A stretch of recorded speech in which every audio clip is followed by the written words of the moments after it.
Hello and welcome to the IG Market News. I'm Brenda Kelly. Today is the 26th of July 2013.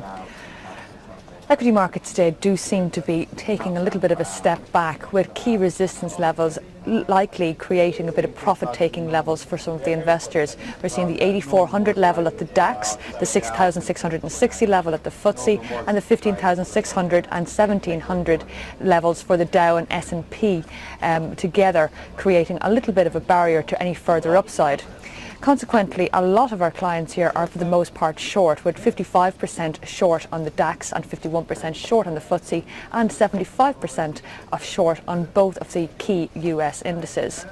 What is important to note is that what we have next week is some meetings from the ECB and the Bank of England, and of course the forward guidance is the new lexicon du jour there, so we are probably going to expect to see a certain amount of news from there as to whether we'll see some interest rate reductions and moreover, I suppose, some more quantitative easing perhaps from the Bank of England.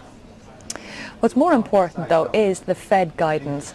A lot of the forward guidance given to date has pretty much fallen flat on its face, in spite of the fact that the Fed have guaranteed that they will not be raising rates until at least 2015. It does seem to be priced into the market that we will see a rate hike as early as the summer of 2014.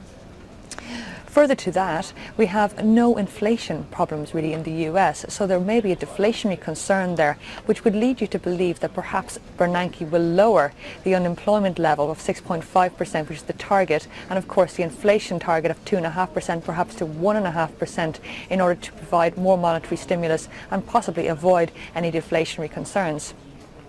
For now, it does look like a correction is in the offing, and the key levels to watch really, particularly on the FTSE, is the 6,540 level, which is a key fib level and also was the low of yesterday. Any fall through that will very likely target the 6,500 level, and of course that as a round number will be an important one to watch. With very little out in terms of data today, it'll be just the University of Michigan confidence numbers, which are expected to be marginally higher than last month's by 0.1%. For the most part, I'm not expecting to see any real news from that particular arena. Equally so, with corporate earnings quite mixed at the moment, it does seem that a certain amount of profit taking is likely for the rest of the day. Volumes are also quite low. For more information, log on to IG.com.